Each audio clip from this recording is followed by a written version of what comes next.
And good evening, everyone. Welcome back to the another episode of Alpha TV. No, so for tonight, okay, this will be a very special episode for tonight because we have a very good speaker also that will discuss a new field for us. Okay, so this speaker is a founder and the CEO of CJ Young Consulting LLC, a theater mission planning center, curriculum developer and instructor for Lido, and a project management professional, a Lean Six Sigma certified master black belt, and an ASQ certified manager of quality organizational excellence. She will talk about the knowledge management and what are we going to do with the knowledge management, specifically here in the Philippines as well. So, without further ado, let's all welcome Dr. Cynthia J. Young. Good evening, Dr. Cynthia. Good evening from the Philippines. And so, how are you, Dr. Cynthia? I'm great. How are you? Yes, we're fine, and we're really excited about what we're going to discuss right now. And I'm not going to take your time already. And yes, the floor is now yours. And by the way, if you have questions, just comment. Just comment here in the Zoom room or in the YouTube. Okay. So I'll be leaving Dr. Cynthia to you, and Dr. Cynthia, thank you for sharing your knowledge with us. Well, thank you. Okay. All right. All right. So good morning and good evening, everybody. Um, it's just about it's 7 a.m. here in the States. I'm in Virginia. I'm very happy to talk to you and share with you my love of knowledge management. So today we're going to talk about an introduction to knowledge management, also called Knowledge Management 101. And let's get started. All right. So, this is a brief slide about me. Um, you know, and there are links in here, and I will give Jojo the PDF of this so he can share it if you'd like it. But just a little bit about me. I'm not going to spend a lot of time on it, but just know that I do love knowledge management and I use it every day, and I try to implement it at my full-time job as well as in my company, and everything else I do when I work with people. Okay. All right, so this is what we're going to go over. We're going to go over discussing what knowledge management is and what it isn't. I'll talk to you about how it is in your professional life. We'll talk about various definitions because there are a lot of definitions of knowledge management. I will talk to you about the modes of knowledge creation, how it goes from tacit to explicit and back to tacit knowledge. We'll talk about just some of the KM terms because we don't have the time to talk about all of them. We will talk about creating your working definition of knowledge management, and I'm going to share with you who I believe is the most historic knowledge manager. And it's amazing how much this person has done for us. And what I'm not going to talk about is I'm not going to talk about the technical side. The technical side would take a long time, as would just any part of knowledge management. So because we have a little under an hour, I've limited it to what will best work for everybody. All right, so what is knowledge management? And just so you know, this is my definition of knowledge management. Knowledge management is a practice that allows you to make sense of information managed by the people or the systems in your organization. So, just keep in mind, this is my definition, and you will come up with your own definition. But knowledge management, I just put 7 areas where it can support your organization and with you in your professional growth. And so supports creation, capture, transference, sharing of knowledge. You can use it to empower your employees, because when you share knowledge, you're giving your employees and yourself additional knowledge that you can use to make everything work more smoothly. It supports process improvement. It supports communication and change. We also use it to support positive firm performance. When you have a good program in place, such as knowledge management, and knowledge management doesn't have to cost a lot of money. It can be just as easy as knowing to talk to somebody else, but it increases your feeling of value in a company. It also supports how a company talks to each other, how they treat each other. And that's very important when you want to work together, and you have to work together. We're also going to talk about how it shows value in an organization, because knowledge management shows value through people and processes. So as you're working on projects, if you're in the lean program and you're working on lean Six Sigma project and you share what you've learned on a previous project, that's knowledge management. If you've seen something go badly or something go really well, that's knowledge management. It's just about opening those doors and sharing what you know, but also being able to use it for other areas. And I have a whole list of those other areas you can use it for. It's also very valuable in mentorship. And when you share lessons learned, or you talk about the education that you're gaining, that's all knowledge management. When you get together and you have a meeting where you're sharing and brainstorming and you talk about your experiences, or if you pull somebody aside and you teach them how to do something better, you're sharing your knowledge, you're transferring your knowledge. It's knowledge management. And in ISO, I know you're familiar with ISO 9001, the QMS. Well, knowledge management has a small clause, 716, and that's organizational knowledge, and it wasn't started being included in ISO until 2015. And so that was a big thing for knowledge management, because knowledge management, a lot of people think it's just technology, about using artificial intelligence or robots, but it's really about integration into other programs, integration into how you do business on a daily basis. And so the QMS, they recognize this and they include it. Well, in 2018, ISO 3401 was started up, and that's all about the knowledge management systems requirements. So the big difference between the two, other than the fact that you have a whole QMS or a whole ISO just for KM and then one for QMS with KM in it, is that quality management systems, 9001, most companies want to be certified. In KM, you have the option. You don't have to get certified, but there's an option out there. So just keep that in mind. You can get that certification if you choose to, but right now it's not being required. Okay. All right. So as I mentioned, there are other definitions. There are two big areas, or two big companies that have their own definitions, of course. And so the American Productivity and Quality Center, based out of Houston, Texas, they have their definition, and I'm not going to read you the definitions, but APQC concentrates on being a quality of systematic approaches for knowledge flow. And then you also have KM World, which is Knowledge Management World. And they have their definition as a process of creating or sharing and using and managing knowledge. So you see, one talks about as a collection of systems, another one talks as a process. So there's various definitions of knowledge management, but it's all really going to the same point of using knowledge and accepting it as being ways to learn and implement systems and processes. If you have a business process management system at your company, you use knowledge management. Every time you update it, you're updating it with knowledge that you've done work with the system or worked with a process such as travel. So, keep these two in mind. These are two of the bigger companies out there that work knowledge management, and I use them both. Right. And so this study of definitions, Gerard and Gerard, they did a review of 100 definitions, and in it they looked for frequency of words. And so these are the most frequent words, and I'm sure that you've heard these before, but in definitions, these words came up most frequently out of the 100 that Gerard found. Now, if you click that review 100 definitions link, you'll get the link to the article about, with the list of the 100 definitions, but you'll still have to go and download the article separately. All right.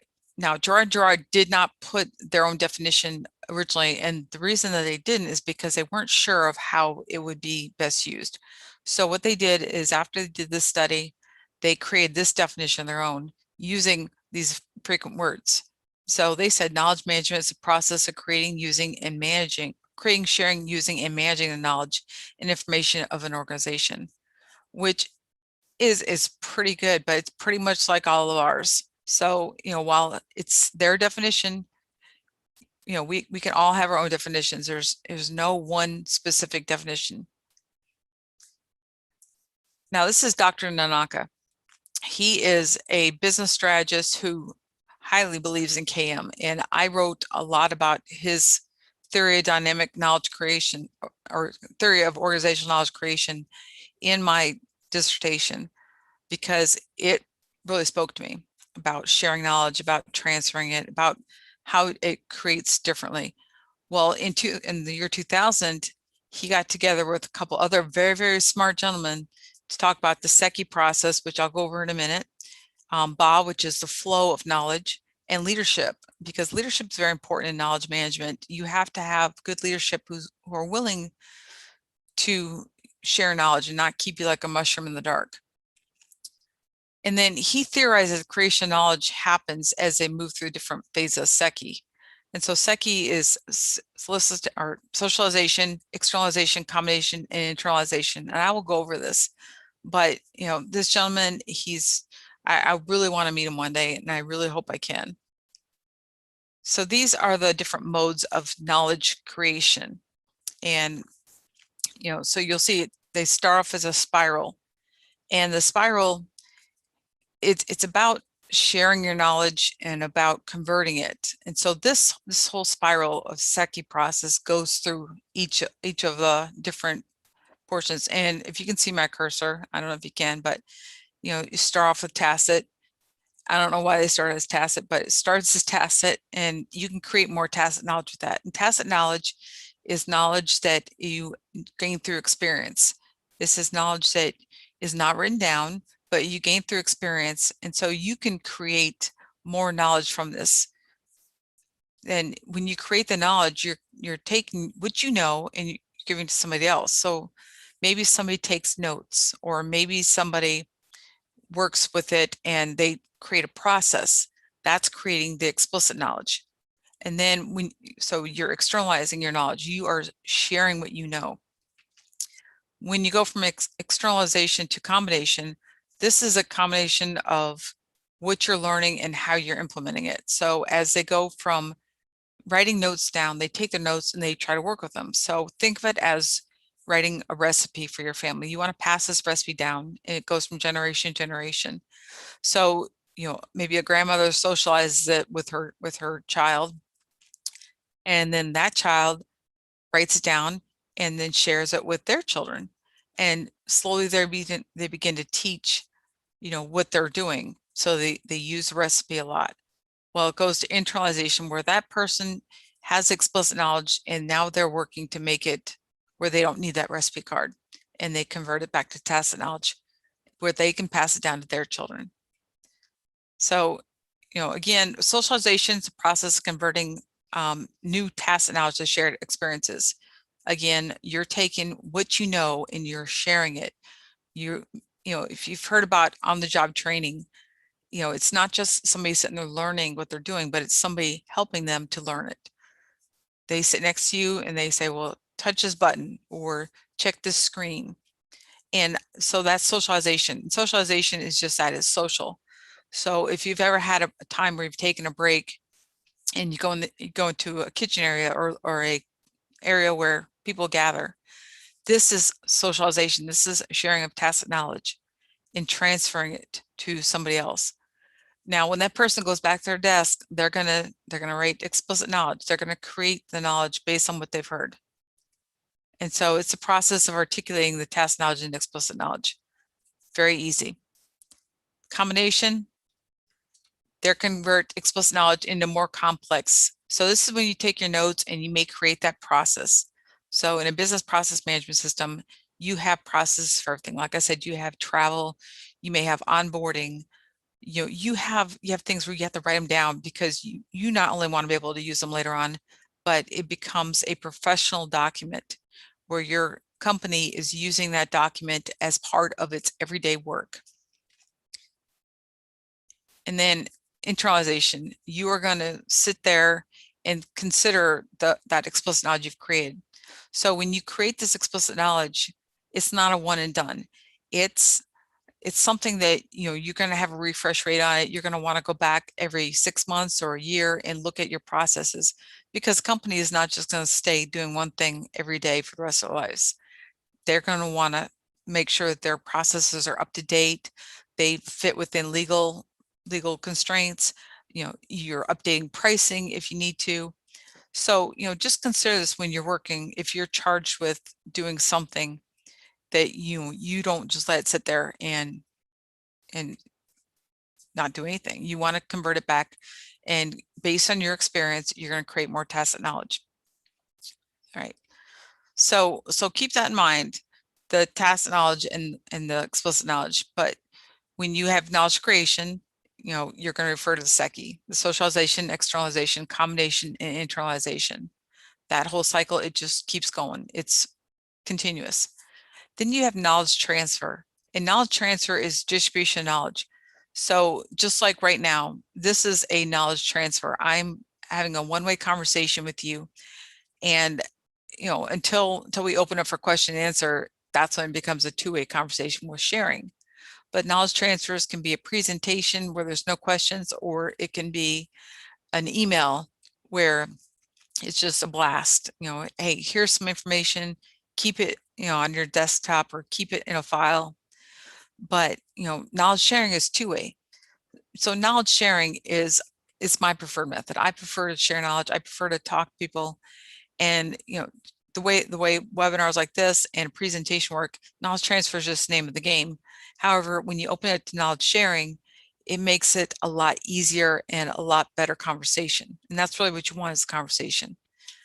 Now, a knowledge manager is just one name for somebody that has a role in operational and developmental responsibility, as it says, for implementing and reinforcing knowledge management principles and practices. So, you don't have to have knowledge manager as your title to manage knowledge. This is just a specific role that you may get hired to do. And a lot of companies have knowledge managers, but they also call them maybe knowledge senseis when they're teaching knowledge management, or some other sort of term. And I have a whole list of terms I'll share with you. And then a knowledge management strategy, it's a plan. So when you have your strategic planning sessions in your companies, is knowledge management considered part of that? And APQC has a great process, and I've really embraced this process of including knowledge management in the strategy planning sessions, because there's always a way you can implement knowledge management into strategy, such as you want to retain your personnel. So you have a retention strategy. And with that retention strategy, you'll build in knowledge in somewhere in that process where you'll keep track of who you've retained and why they've either left or why they wanted to stay. And so that becomes something you can work with. Same thing with finances. When you have a financial plan, your knowledge management may be, I'm going to track the costs, and I'll track spending, and I'll track vendors, and all that knowledge becomes part of your financial plan. You can make decisions about, whether you keep vendors or not, or whether you want to continue to work with somebody based on, whether it's a fixed fee. So there's all sorts of things you can do with knowledge management in your annual strategy. And it doesn't have to be annual. You can address it quarterly, and you can build it in there. So when people are looking at, did you meet your goals, you can look and see if there's some knowledge you've gained out of it. All right. So in your organization, there's several areas, and I just put a quick list of this because these are where I see knowledge being really used. And big part of it is communication when you're problem solving, because you can brainstorm, but when you're problem solving, you really want to know what other people may have experienced, because this knowledge sharing that's done helps with problem solving. And when people ask them, why should you have a knowledge management program and how can you do it? Because, oh, it's going to cost a lot of money to hire people. Well, you don't need to hire a lot of people to do knowledge management initially. You can set up one person that's the gatekeeper, that holds everything together, that keeps it all in a pen. And then you have individuals in each part of the organization where they are people that are going to bring problems to the team. And everybody, as you have one person maybe from finance, one person from business development, one person from HR, and they're your resource into that part of the organization, but they're also people that bring their problems to the team of knowledge managers. So yes, it is a cloud duty for a lot of people, but if you work it in where it becomes just part of the daily daily rigor or daily intentions to problem solve, you can use knowledge management to support your communication. And communication is always part of your culture. So as knowledge management becomes part of your culture, it can become a positive part of your culture and not be looked at as a way to spend money or a problem area of spending money. Other areas that you may want to use KM in is business development. And I'll just pick capture out of here. And you can mind map business development when you do capture processes, and you can use tacit and explicit knowledge. So when you use explicit knowledge, you're looking up, who people are working with and other contracts. You may look up, how much maybe somebody paid for a contract or who the teaming partners are. But when you capture, you're also capturing people's experiences. So when I say this, I mean, if you're going after some business in a company that you know of, but you don't know who's in there, you may want to ask people in your organization, hey, who have you worked with at this organization, or who has worked at this organization? Because you can get some information about their pain points and what kind of things that they want to do. If they've worked there, they may know a lot of people that are still at that company. So get their buy-in, and they don't have to be on the business development team. You should very much go for talking with people who aren't part of the business development team, because generally they may know stuff that you don't, and you don't want to just ignore people because they aren't part of the team. You need to bring them in. As we go into human resource management, you may look into succession planning. And recently, if you look on my LinkedIn post, you'll see I did a video on succession planning, and I also did a guide. So, there's a lot of things you can do with succession planning and knowledge management. And the big thing with knowledge management is have a plan set in place that if somebody's going to retire, that you have backup. You have somebody that understands what they do and why they do it. So this is, one of the ways you can fit into. You can also fit in onboarding, as they come in, have them map knowledge and have something in place where somebody's going to not just get the laptop or get a notebook with the name of the company on it, but get some idea of who they're working with.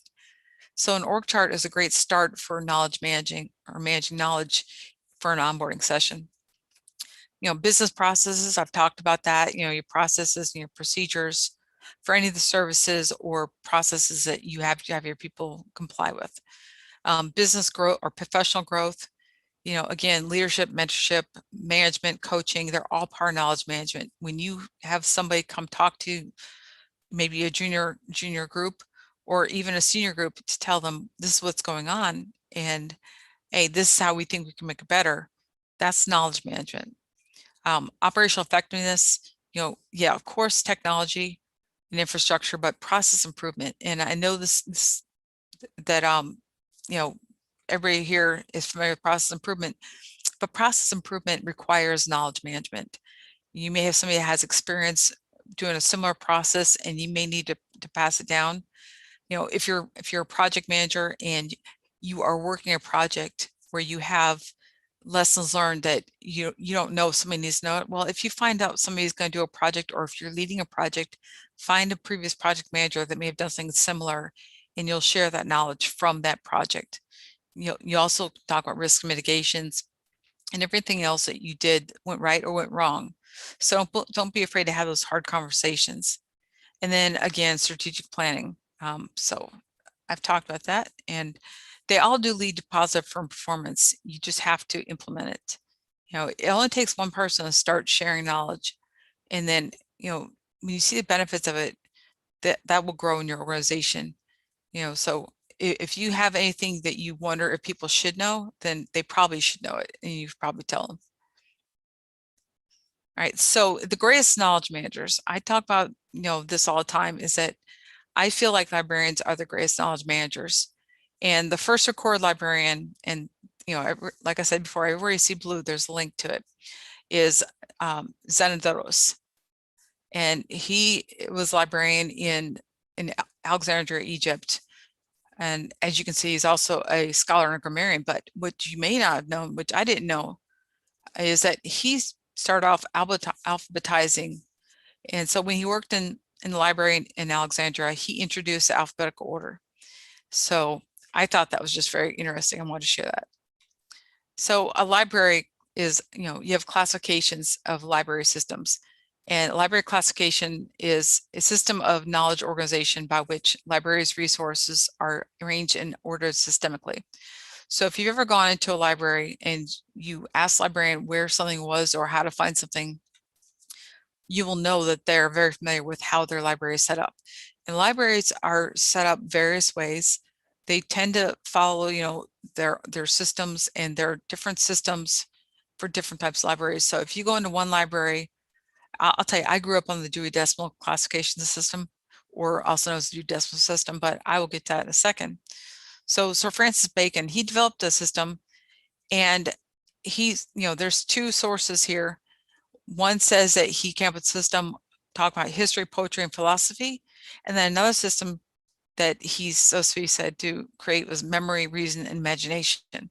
So I don't know which one's the right one, because I've haven't done enough research on that. But it's just interesting that he thought that three systems or three groupings were enough, especially when you know how much is out there. So that leads you into Dewey. And as I've said, Dewey Decimal System, the Dewey Decimal System is the first library classification that I used, and I still use it. When you go into a library and you see those numbers on the sides of your books, they have different categories. And so this gentleman is the one that created this. He founded it. And he was also, editor of the Library Journal and one of the founders of the American Library Association. Well, he went to a conference and met this gentleman, George Herbert Putnam, who ended up being the 8th librarian of the Library of Congress. And at the Library of Congress, they have a different system. They have books. They're a library for researchers, and they have every book that's ever been published, and documents and videos. They have a library for all that, but they have their own system. And while it's different, it's still headed up by librarians who can tell you where something is. And I know that when I was going through all my schools, that I always reach back to librarians. In fact, when I was working on my dissertation, I regularly emailed librarians when I couldn't find a source, or if I needed to know what a good journal was, they could point me in the right way. And so they are so valuable, but they're definitely knowledge managers. But here's something else that's interesting, is that Dewey and Putnam did meet. The two of them were at the International Conference of Librarians. And it was after this conference that Putnam came up with the library classification for the Library of Congress. So I would love to have been in that conversation to find out what it was they talked about, but I thought it was pretty cool. And again, just want to share that with you. All right, so what's in a name? And I've highlighted, there are 48 names here of what librarians or knowledge managers are called. And as you can see, there are several different names. In fact, I can add another one. When I was in the Navy, we had these things called pub custodians, and they still exist. And pub custodians are publications custodians, and they're the ones that can tell you where you have a publication on your ship or at your duty station. So there are so many names that you can see here. There's only 3 names in here that have knowledge management in them.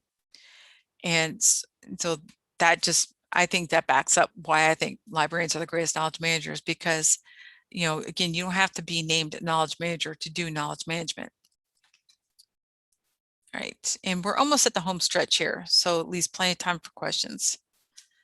All right, so your working definition. When you're creating your working definition, these 2 questions are very important. You want to know what you would say to somebody if they asked you, what is KM? And how do you use KM?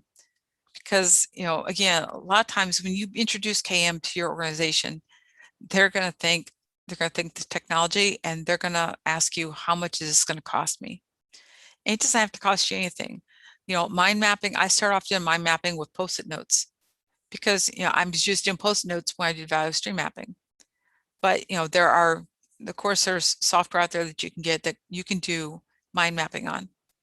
It doesn't take any money to share something with somebody. It doesn't take any money to talk to somebody about a process or to write up a process. You're already using what your organization has. So as you consider what your working definition of KM is, please keep it simple. It doesn't need to be a paragraph or 2 paragraphs. There's plenty of time to go into details later, but you want to keep it simple so somebody can walk away and know what that is. All right, so takeaways from this is that knowledge management is not new. It's been around for centuries. In fact, Xenodotus, I think it was 286 BC, I believe, is when he was the first involved in this. So, it goes back a long way, and it probably goes back further. People share knowledge since day one. All right, knowledge management can be integrated throughout your organization. So, as you go to work or as you go to school, keep in mind that as you talk about knowledge management, you can have a process in place to manage that knowledge, or you can just have people who care enough that they want to share what they're doing and how their processes are going and talk to how they can improve it.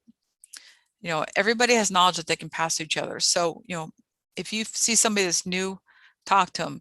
It may be as simple as them just wanting to know where the bathroom is or how to do travel if they're going to travel for the first time, because that's a very common one. If you're going to travel, first thing that I asked was, hey, where do I go to set up my travel, or who do I talk to? So you may want to map that out when you first start a new job, is who knows what in an organization, because that's going to help you start off in a good foot, because not only are you showing that you're open to learning, but you're also learning who in the zoo does things. So, create your working definition, try it out. You may change it. I know I created mine years ago and I've adjusted it. I keep trying to make it shorter, quite honestly. And you want to make a working definition that works for you. It doesn't have to work for everybody, but works for you. And you may want to implement it in your organizational culture by maybe posting a sign by where you work. It's easy. And then, last thing is realize everybody has knowledge that's useful, because we all know something and we've all done things. So as you're working in your organization or going to school, knowledge is there and you just have to know how to implement it, to share it. And keep in mind that Seki cycle. Socialize that knowledge, get it externalized, get it out there. And before we go, I'm going to tell you a real quick story. Dr. Nanaka wrote an article, and it was about this baker. And this baker, their bakery didn't have really good bread. They're having problems getting really crusty bread. So that baker went to visit another baker who was a really great baker. And, that baker showed the other baker how they did it, what they did. They showed them the recipes, but they also had them stand with them when they baked the bread. Well, that baker who was learning took notes, took them back. So they had externalized it. They took the notes, they took it back to their company and, to the bakery, and through a combination of showing and telling, which, as we all know, show and tell is great fun, but, you can, they showed their people how to bake this bread, and eventually through practice and internalizing those notes and the practice and going over it and reworking it, they're able to get their bread, their crusty bread, really crusty, really good. So that's a quick cycle, but that's a real quick example of how it worked in a bakery. They went to the person who does it really well, they learned from them, and then as they learned it, they taught it to their other people, and it came back. And I'm sure that there's going to be some training, that's happened.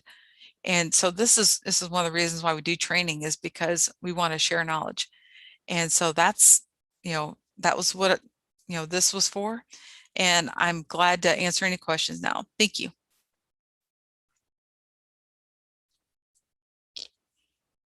All right, Jojo.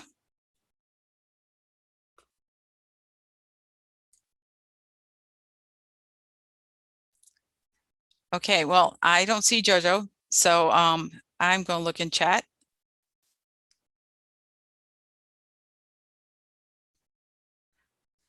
Okay. Oh, hi, Maria. I saw you. Good evening.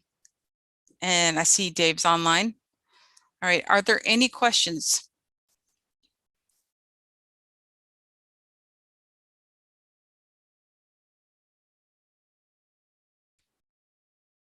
Hi, hi, doctor. Okay, well, I don't see Jojo, so I'm gonna look in chat. Hi, Hi, doctor. I'm Jojo. here. Okay.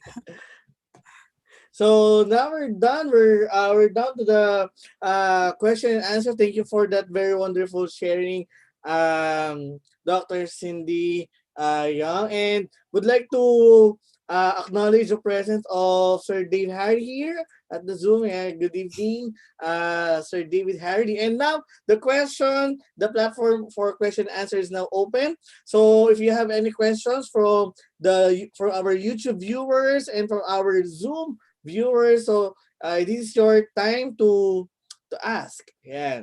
So before they ask some questions, I have a personal question, Dr. Cindy. So Mhm. I would like to ask if what makes you very enthusiastic in the knowledge management aspect.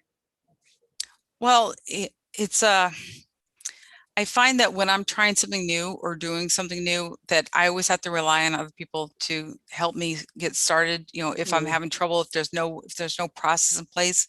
So one of the things I really enjoy about knowledge management is the sharing component.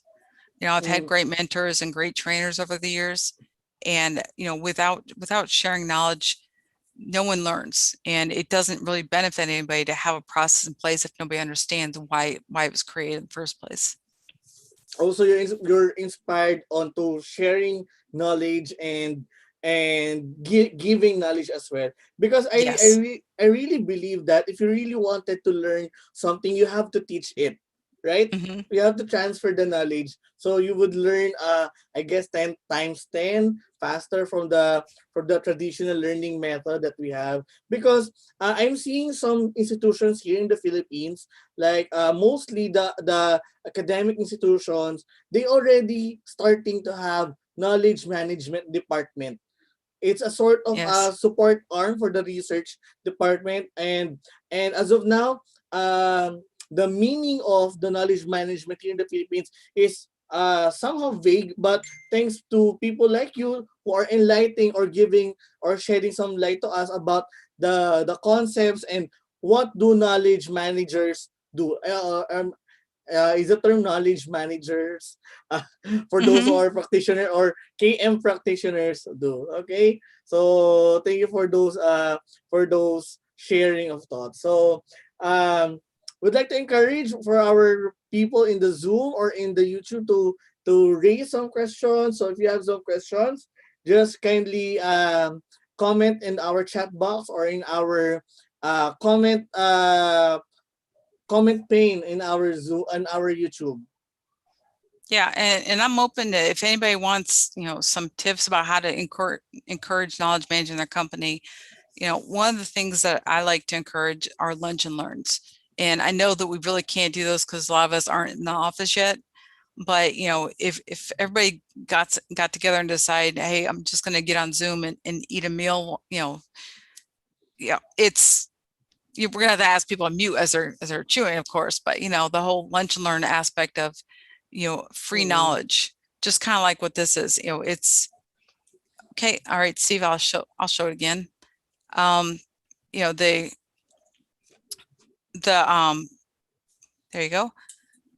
The possibilities of having a free way of learning knowledge management. Lunch and learns are just one of them. Another one is, like I said, mentoring.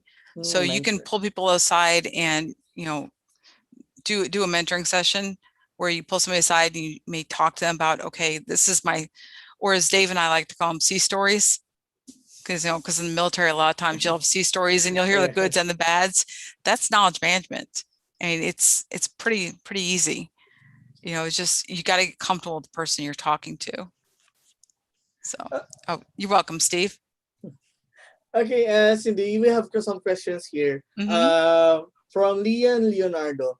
Good evening. How can we be humble enough to learn from someone with less experience than us? So do you have any experiences that someone taught you but you knew for yourself that you have more experience than that person? So how do you do that, Cindy? And how can you teach us to be humble enough to learn from those people that Well, are less experienced than us? well, absolutely. Yeah, there's always somebody that knows more than you, always. And I've worked when I was in the Navy, I had people younger than me working for me all the time. Um, it's just, people come in 18 and, by that time I was already in my 30s. So, it's if you're not willing to learn from people younger than you, then you're not going to learn, and you probably won't be welcome at your organization too much longer. It's Let me see. I just lost the question. But yeah, so being humble when you're talking to people that are younger than you. I remember when my daughter, when she was 4, she's 28 now. When my daughter was 4, she taught me how to use my iPod, you know, because I had no idea.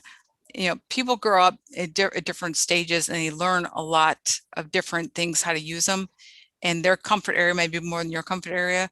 But you know, it also goes with, why would you hire somebody if you already know how to do it? So you always want to hire people that know more. So don't worry about the ages of the people. Worry about their skills. If they don't have the right Mm. skills, then you don't then they won't work well for your team. But you have to know that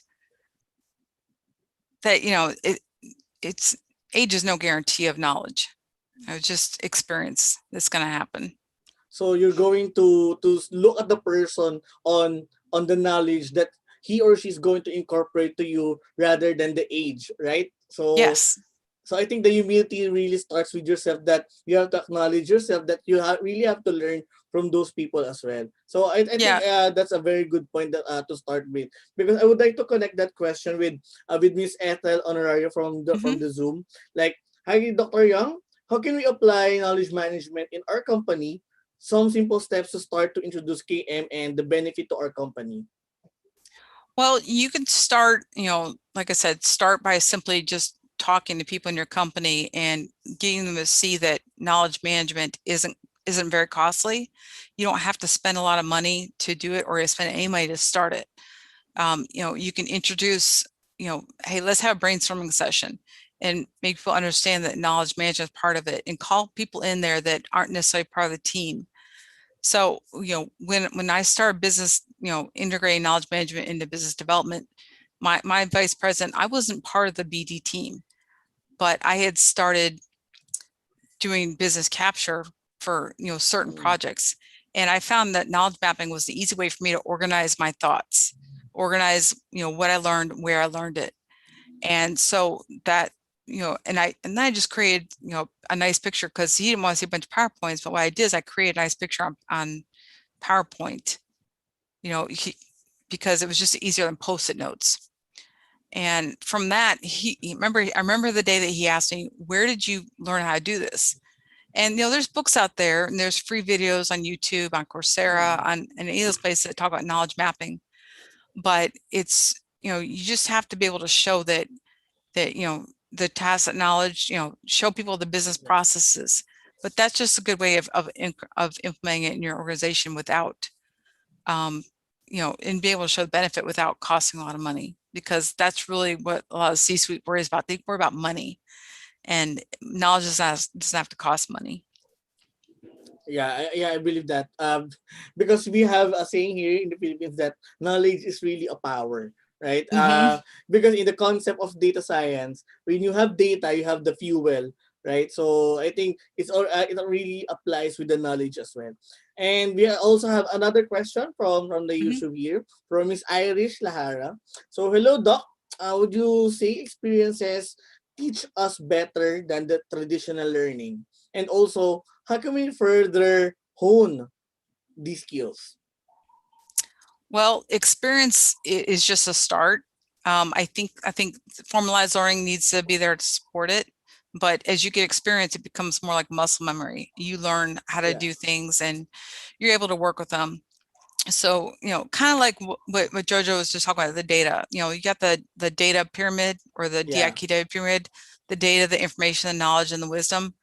yeah. You need all that to work together in order to retain the knowledge. You need to work with it. But I if you could see my bookcases beside me, I have tons of reference material too. I mean, I don't just rely on my experiences. So it's really a combination of both.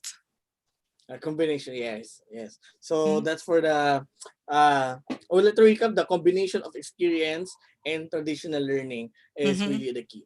Okay, so we have a question also here from anonymous attendee. Okay, so would knowledge management be possibly incorporated in the standardization of the process in organization? So I think this person is referring to, in a nutshell, what does the knowledge management department do in a company? Well, knowledge management departments. All right. So I've never been, my companies, they never have knowledge management as a separate department. I know that some companies do, but the companies I've worked at have never had that. Um, because you can incorporate people that do knowledge management as a collateral duty. But as a knowledge management in a department, the companies I have seen do that, they do have standard processes for it, and they build it into their business process management systems or their QMS. So, the knowledge, an example would be they may have processes like if a person's a knowledge manager, this is their roles and responsibilities, just like if a person's in finance or a person's in HR. So, you just treat it like another department. But if you're looking at not using a lot of resources to do a specific department, you can assign people in the organization to be, okay, I'm going to um, nominate these problem areas to knowledge management and see what we can do as a team. So you may have a community practice, and a lot of organizations will have community practice where you may have a community practice that is about one system and then another system. And, community practice is really a bunch of people that have an interest, or want to reach a Mm. goal in a certain area. So what they do is they get together, and that's knowledge management right there. All right, so it's a translation of best practices of every department and sharing what do they do to become very productive. Right, Cindy? That sounds good. Yeah. Yeah.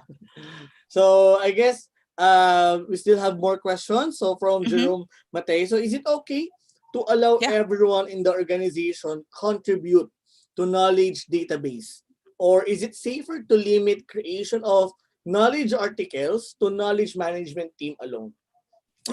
Well, when you have a knowledge collection or a knowledge database, you should always have somebody that is there not to prevent people from creating. People can submit stuff to go into that database, but you need to have somebody that can be the be the person that monitors it, that doesn't allow duplicates, or they have older versions. They can archive the older versions, because you don't want it to be a dumping ground.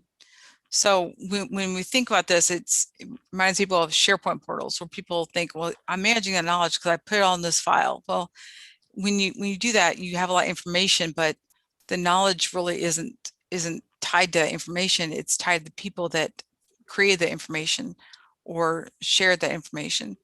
So you need to have somebody that's going to make sure that they go through it time to time, and sort of 6 months or a year, make sure you don't have 20 articles for the same process, and that you have an agreed upon process. So the KM team is really responsible on updating the certain topic of archives, right? Well, they may not be responsible for it, but they may be the person that you know does the final, bringing it in the system.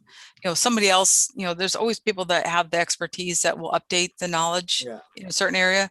But, when you have a knowledge management team, there may be one person there that decides, okay, we have three of these, which one's the best? And they push back out to the team and say, okay, which one is the best one for us, for our organization to use?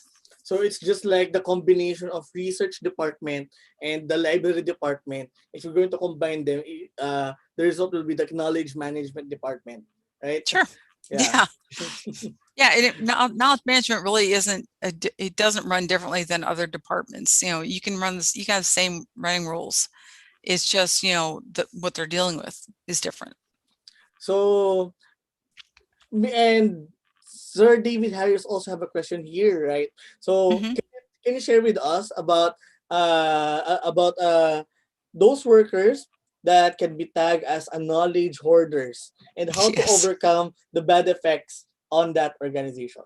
Yes, that's one of my favorite topics. And Dave knows that I've recently put out a video for it and also a little short guide about knowledge hoarding because, you mentioned earlier, knowledge is power. Well, knowledge is power. A lot of people think that Yeah. knowledge is power. It can be a good way or it can be in a bad way. Now, in a bad way, it's when people hoard knowledge, when they keep it to themselves and Mm. they don't look at the fact that if they want to go on vacation or get promoted, that they're not going to be able to do that because they haven't shared what they know or how to do things or a process. Whereas people who share knowledge, who don't hoard it, who let other people, be privy to what they know, they're making a more conducive Mm. environment to knowledge sharing, and their culture becomes a lot better because you have a team that wants to work together, and not a team that looks at the person that's not sharing knowledge, that's hoarding it, and saying, "Oh, they're not a team player." Yeah. Because this, so a lot of people will look at this and put it on a performance evaluation whether or not they should share knowledge or that they do share knowledge. And then other times, there can be benefits to sharing knowledge.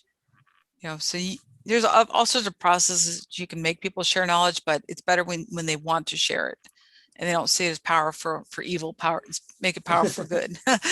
Maybe they want to capitalize, or they want to capitalize that certain knowledge for themselves, right? That's Yeah, why. it's a very selfish thing. Yeah, because I think the former scientists have been corrupted with too much sharing information that someone was credited on their study, right? So Yeah. I mean, I think they have that kind of boundary. That's why they tend to keep to themselves their own knowledge. By the way, there are pros and cons of that aspect. So we have also another question Hmm. from Miss Winchell. So how do you make sure that the information or the knowledge are accurate?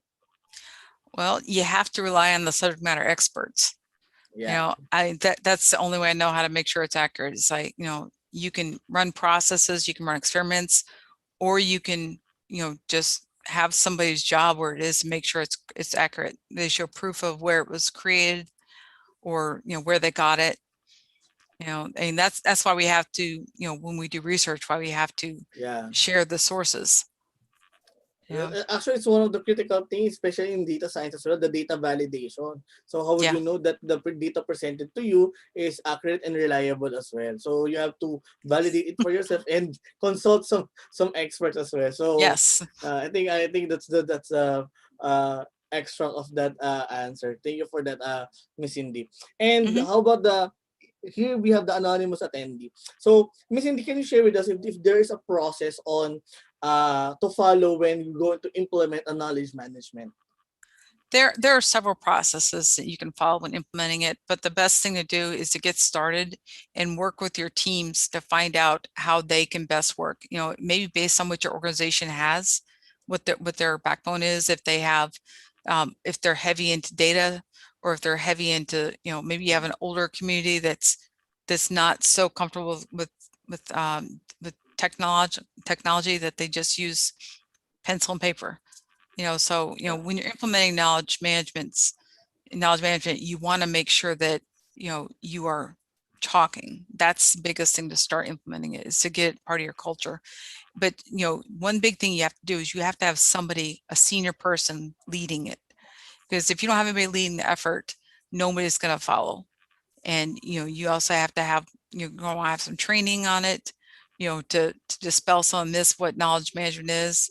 You're going to want to have, written processes about how you want to do things, and you may run it through a couple test groups, in Yeah. your company. Find out, because if you have a large company, you want to have your company have standardized processes in place for how you're going to manage knowledge, just like you do for anything else.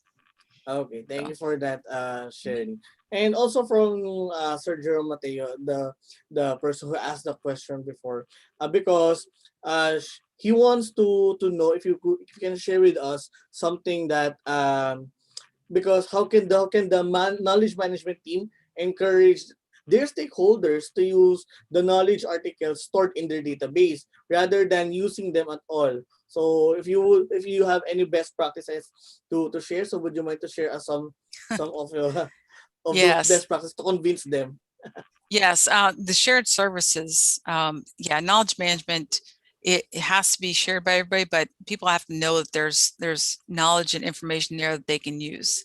So, what we see, when you have somebody try to sell you something, they send you an email about their products and everything.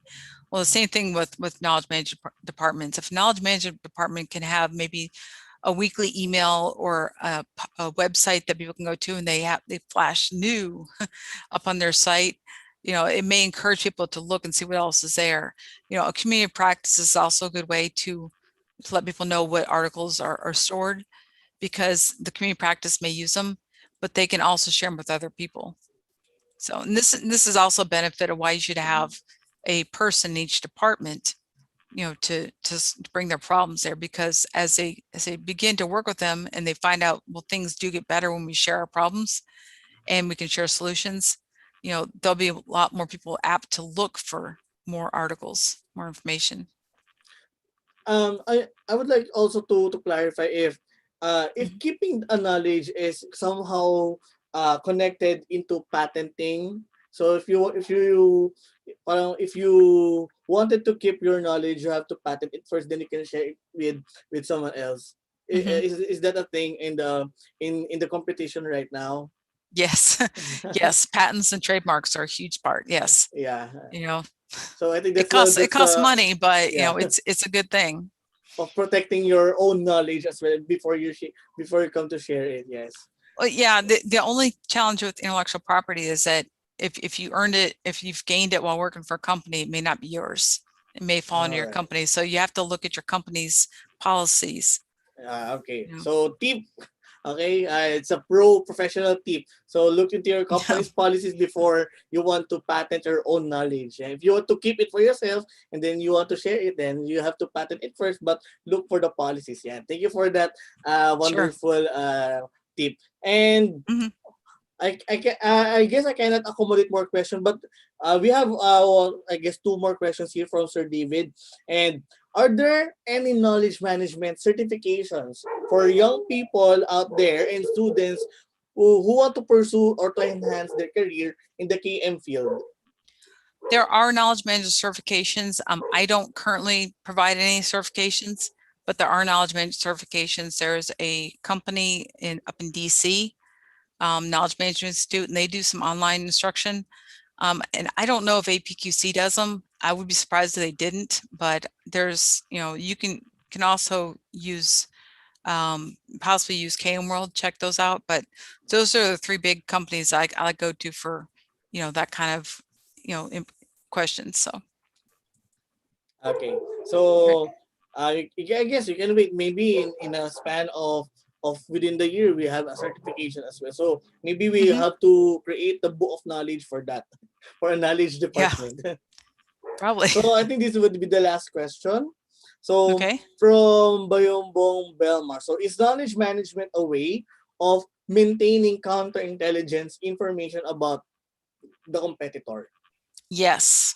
Yes. And that's kind of what I was talking about as far as knowledge capture. When you're doing capture for business development, you want to get as much to go as you can. So when you're going after if you're working on a proposal or working to get a contract, that's one way of getting, the leg up on the competitor through knowledge management. But also you can have processes in place where you develop your customer relationship matrix and your CRM. So if you have a phone call with somebody, you may want to document it and have some sort of program, and this is where technology is helpful, because knowledge management, for CRM it takes a long time, Yeah. and over time you're going to want to do it. So yeah, definitely, it's definitely part of knowledge management, but you can use technology for that. And I encourage that, just because it's a lot easier to do it by hand. So, Yeah, I think you still need more people to encourage with the same principle of sharing the knowledge and mhm. uh, storing the knowledge, right? Yes. So uh, as much as we wanted to answer all of the questions about, however, we are already the time constraints. So, however, we'll be sending your the rest of the questions to Dr. Cindy. Is it okay if we're going to send you Mm-hmm. the That's fine. unanswered questions, and then we'll send you the emails of those people. And to wrap it off, thank you very much for sharing with us your valuable knowledge, Dr. Cynthia Young. And Mhm. we're looking forward for more trainings and for more sharings and knowledge sharings to your side as well. So Thank you. that ends our session for today. And before we end, okay, and thank you also Sir David Harry for attending. Yeah, before we end this session, would like to announce some things, okay? So with regarding to our because this is when you attend here, you have a certificate. So we to announce those the link of those certificates. So first will be yeah, thank you very much. So from our YouTube and Zoom viewers, so fill out the attendance form after the announcement. The attendance link will close in 30 minutes. So, and Dr. Cynthia Young, thank you very much for sharing your time. And even though it's very early there in your place, uh, you impart your time and knowledge with us. So it's very appreciated. So Well, for thank you for having our me. yes. So for our viewers, and so please like and share our Facebook page and wait and so kindly like and share for our Facebook page, our LinkedIn and YouTube. So, and then I'll be announcing some upcoming trainings for tonight. Okay, so we have a certified data design sprint professional CDSP that will happen on June 5 to 6, June 19 to 20. We have the certified internal auditor for ISO 9001 series of 2015. The part 1 will have awareness, and part 2 will be the training itself. It will happen tomorrow. Starting tomorrow, you can grab your slot right now. So from May 15 to June 5. And we also have our Lean Six Sigma Yellow Belt upcoming May 22 to May 30. That's from 10 a.m. to 3 p.m. That's with the e-learning, Saturday and Sunday live classes as well. Also, if you want to have a self-paced, you have the self-paced Lean Six Sigma Yellow Belt program that is priced for 50% off. That's 2,490. Okay, so it's a 1 year free access for your training. And for the green belt plus the yellow belt promo, we have sorry, this one. And the self-paced fully online green belt program. So it is already in sale. We already have the black belt. This is priced at 150,000 pesos. But if you grab your slot right now, we can give you up to 60,000 pesos rate. Okay. And we have the certified data analyst for wave number 4. This is the training for the data science or data analytic track if you want to go with the data science track. Yeah. Okay, so the training will happen from June 5 to June 11 every Saturday and Sunday from 8 a.m. to 12 noon. And for the project management fundamental certification, that will happen on May 29. And for the Kaizen, certified Kaizen professional from May 29 to May 30. So also, if you want to be the AskLex PH partner and ambassador, kindly send us a PM. And without further ado, this is the link for your attendance. Okay, so we'll be sending the certificates roughly within the week. So kindly wait for your certificate. So please access the G forms and the QR code here. So open for this will be open for 30 minutes or I guess 1 hour. Okay, so and for that, Dr. Cynthia, thank you very much again, and I hope we can see each other in the next batch of training. And for everyone who are still with us, so let's keep to become hashtag significantly better together. Thank you everyone, and enjoy the rest of the night.